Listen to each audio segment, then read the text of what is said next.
ஆனா இத்தனை பேருக்கு மத்தியில 3 பேர் மட்டும் தப்பி வைக்கப்படுறாங்க. யாரு? லோத்து, அவங்களுடைய 2 பிள்ளைகள். ஏங்க எப்படி தப்பி வைக்கப்பட்டாங்க? ஏங்க ஒரு ஊரே செத்து போச்சு, இவங்க 3 பேர் மட்டும் தப்பி வைக்கப்பட்டாங்க. அப்ப கர்த்தர் கொடுக்கிற ஆசீர்வாதம் எங்க இருக்குது? கர்த்தர் நமக்கு கொடுக்கிற ஜீவனே ஆசீர்வாதம். அல்லேலூயா. இந்த மண்ணு லோத்தை காப்பாத்தல, லோத்துடைய மனைவி காப்பாத்தல, அவங்க ஆஸ்தி அந்தஸ்து சொத்து பத்தி எதுவுமே யாரை காப்பாத்தல?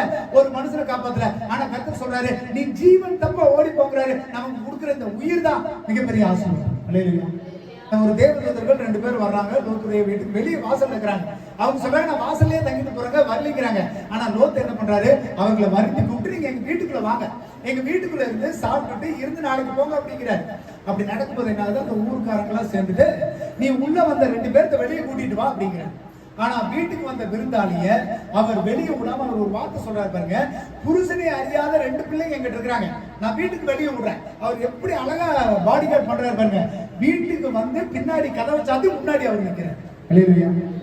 அந்த டெடிகேஷனோட லெவல பாருங்க. அதாவது தன்னை நம்பி வந்த, இல்லைன்னா தன்னை காக்க வந்த, தன்னிடத்தில் வந்த ஊழியரையும் தேவனுடைய வார்த்தையும் தேவதூதர்களையும் அவர் எப்படி பாதுகாக்கிறார் பாருங்க.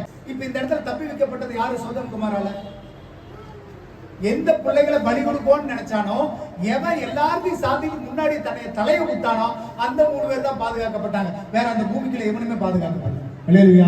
எப்ப கர்த்தருக்காக, அவருடைய வார்த்தைக்காக, அவருடைய வழியில நடக்கணும்னு சொல்லி நீங்க முன்னாடி கால வைக்கிறீங்களோ, அந்த ஆபத்து உங்களை அணுகாம கர்த்தர் பாதுகாத்து கொள்வார். அல்லேலூயா.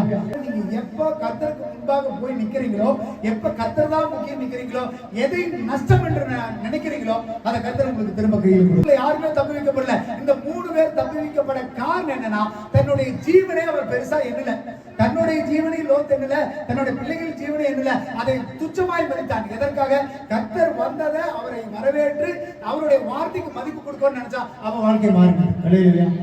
அவன் ஒரு சாதாரண மனுஷன், அவனுக்கு தெரிஞ்ச அறிவுக்கே உள்ள இருக்கிறவங்களை காப்பாற்றணும்னு நினைக்கிறானே. வானத்தின் பூமியை உண்டாக்குற கர்த்தர் நீங்க அழிஞ்சு போறதா உங்களை விட்டுருவாரா? அவர் உங்களுக்கு முன்பாக நிற்பார். அல்லேலூயா. எவ்வளவு சூழ்நிலை மோசமா இருந்தாலும் சரி, எவ்வளவு பலவீனங்கள் இருந்தாலும் சரி, எவ்வளவு சோர்வு இருந்தாலும் சரி, ஆண்டவருடைய சமூகத்தில் ஒரு எட்டு